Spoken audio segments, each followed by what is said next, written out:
इस वक्त हमारे साथ मनीष कश्यप जी, जो कि एक ऐसा पत्रकार जो कि पूरे भारत में इनका नाम ऐसा है कि कोई बच्चा से लेकर सब जानता है।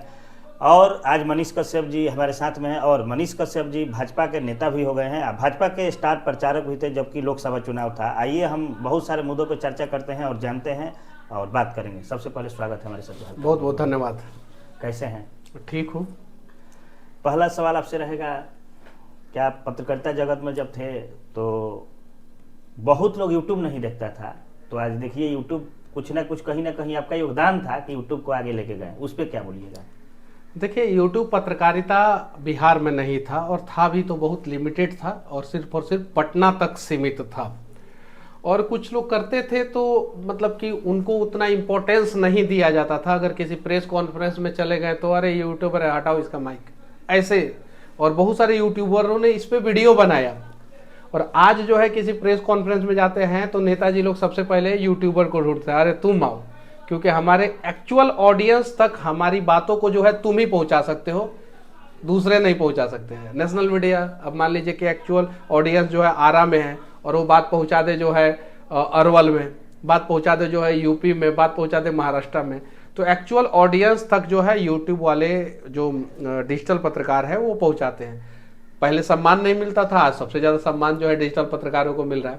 तो ये सौभाग्य मुझे प्राप्त हुआ कि मैंने शुरुआत किया, अच्छे ढंग से शुरुआत किया और दूर तक जो है डिजिटल पत्रकारिता को पहुंचाया।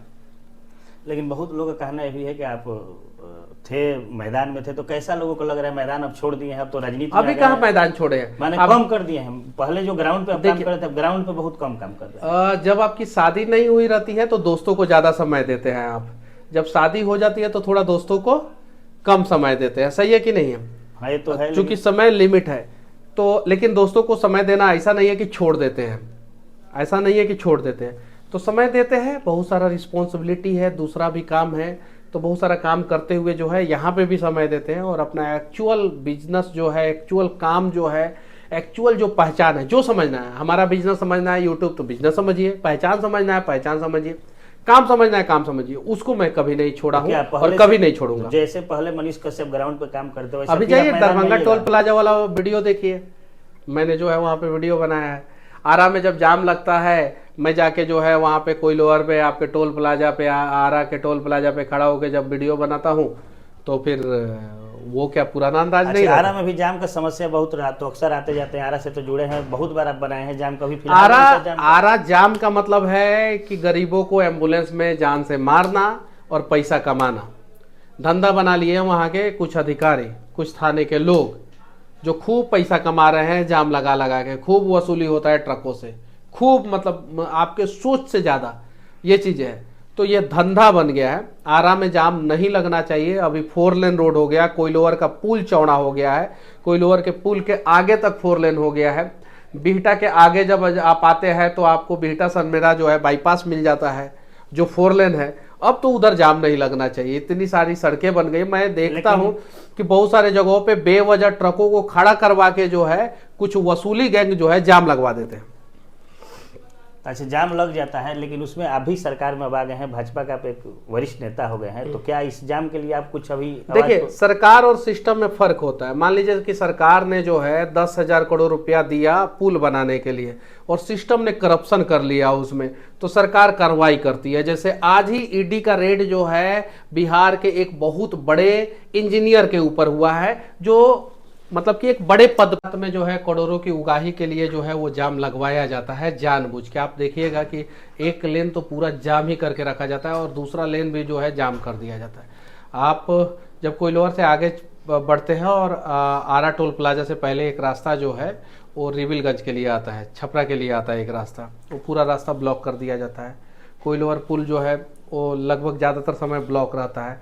इधर बिहटा ब्लॉक कर दिया जाता है पूरा, और उधर आरा से लेके बक्सर तक पूरा ब्लॉक कर दिया जाता है। बक्सर के पास जो चौराहा है जिससे जो है यूपी जो है ट्रकें जाती है, या बलिया होके जो है माझी पुल होके जो है उत्तर बिहार के लिए जाती है, चूँकि गांधी सेतु पे लोडेड ट्रक बंद है और जेपी सेतु पे लोडेड ट्रक बंद है, तो अभी जो है इधर जो कोइलोवर क्षेत्र से बालू उठता है या औरंगाबाद अरवल क्षेत्र से जो बालू उठता है उसके लिए सिर्फ और सिर्फ 2 ही पुल है।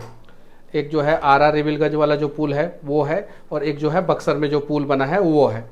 और यहाँ पे जो है ट्रैफिक मैनेजमेंट जीरो हो जाता है, जीरो होता नहीं, जीरो कर दिया जाता है, क्योंकि जो है रात में उगाही करना रहता है और इसलिए लंबा लंबा जाम लगाया जाता है और लोग जाम में फंसते हैं।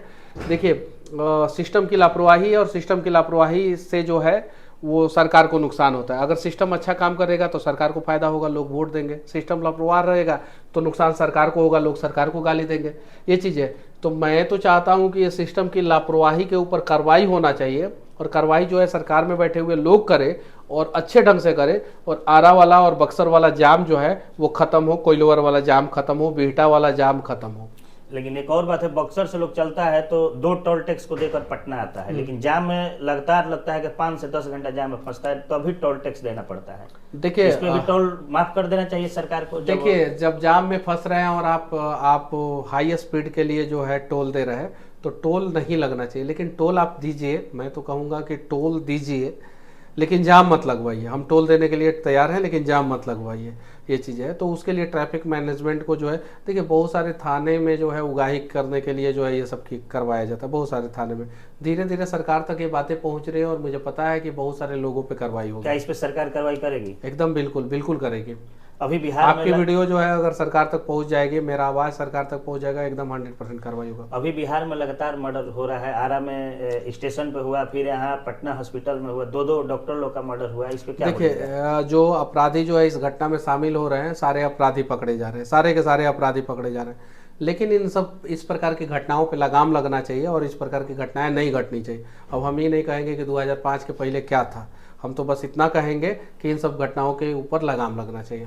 ठीक है, लगाम लगना चाहिए, लेकिन क्या लग रहा है कि फिर जैसे लल्लू सरकार में, जो लल्लू यादव के सरकार में जैसे राज चल रहा है, तो ऐसा नहीं फिर होने लगा? दिन दहाड़े बैंक लूटा जाए, आरा में भी दिन दहाड़े तनिष्क में भी लूट हो गई। देखिए जब आप एक ज्वेलरी शोरूम को, जब आपके राज्य में लूट हो जाता है, एक ज्वेलरी शोरूम का लूट हो जाता है और बड़ा ज्वेलरी शोरूम का लूट हो जाता है, तो उससे जो है बहुत बड़ा इम्पैक्ट पड़ता है। उससे इम्पैक्ट ये पड़ता है कि आपके यहाँ पे ज्वेलरी शोरूम लूट हो जा रहा है, आपके यहाँ ATM लूट हो जा रहा है, तो इससे जो थोड़ा सा तो प्रभाव पड़ता है। तो इस पे जो है पुलिस को, खासकर पुलिस को जो है ध्यान देना चाहिए।